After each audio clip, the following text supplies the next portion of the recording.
2011 সালে বাবার সঙ্গে বাংলাদেশে নিজের বাড়িতে ফেরার সময় 16 বছর বয়সী কিশোরী ফেলানী খাতুনকে গুলি করে হত্যা করে বিএসএফ প্রহরী অমিয় ঘোষ।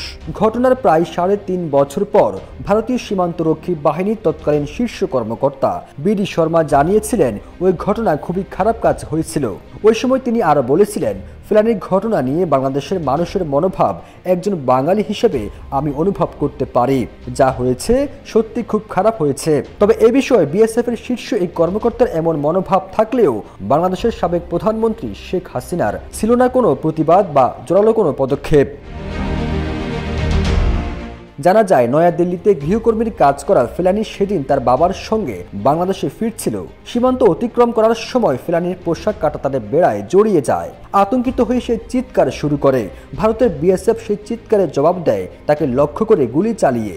সেখানেই ফেলানী মারা যায়। Double million offer Walton fridge কিনে পেতে পারেন 20 লক্ষ টাকা, রয়েছে কোটি কোটি টাকার নিশ্চিত উপহার। মধ্যযুগীয় কায়দায় তার প্রাণহীন দেহটি প্রায় 5 ঘন্টা ধরে উল্টোভাবে ঝুলিয়ে রাখা হয়েছিল। বাংলাদেশে ভারতের আধিপত্য শেখ হাসিনার 15 বছরের শাসনামলে চরম পর্যায়ে গিয়ে পৌঁছেছে। সেই নতজানু সম্পর্কের ফলে শেখ হাসিনা ফেলানীর ঘটনায় কোনো পদক্ষেপ নেয়নি, যার ফলে সীমান্তে লাশের মিছিল দীর্ঘ হয়।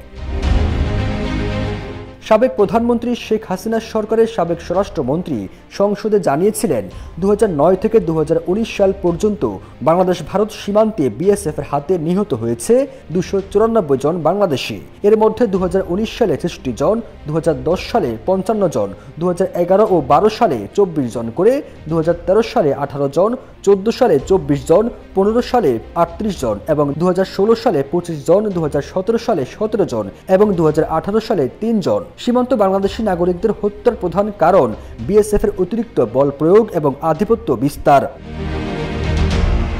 Human rights watch trigger happy নামে একটি প্রতিবেদনে জানায়, বিএসএফ গ্রেপ্তারের চেষ্টা না করে বা সতর্ক না করেই নির্বিচারে গুলি চালায়। এর মধ্যে যাদের গ্রেপ্তার করে নিয়ে যায় তাদের উপর অমানসিক নির্যাতন চালায়। 2019 সালের 10 মে সাতক্ষীরায় কুশখালী সীমান্তে বিএসএফ এর হাতে নির্যাতনের শিকার হন কবিরুল ইসলাম। তার মুখ এবং পায়ুপথে পেট্রোল দেওয়া হয়েছিল। এর 17 দিন পর 27 মে নওগাঁর সাপার সীমান্তে আজিমউদ্দিন নামে এক রাখালের 10টি আঙুলের নখ তুলে নেয় বিএসএফ এর সদস্য। সীমান্তে এত সব হত্যা এবং নির্যাতনের পরও শেখ হাসিনা সরকারের পক্ষ থেকে কোনো প্রতিবাদ বা পদক্ষেপ নেওয়া হয়নি, কারণ শেখ হাসিনার সাথে মোদী সরকারের আধিপত্য এবং ক্ষমতায় টিকে থাকার সম্পর্ক জোরালো ছিল। তাই ফেলানী হত্যার বিচার না পাওয়া এবং সীমান্ত নিয়মিত হত্যার ঘটনা ছিল ভারতের কাছে যেন সকালবেলার পান্তা ভাত। তবে সেই শেখ হাসিনার পতনের পর যেন মাথা খারাপ হয়ে গেছে মোদী সরকারের। ফিরোজ আলম, জয় জয় দিন।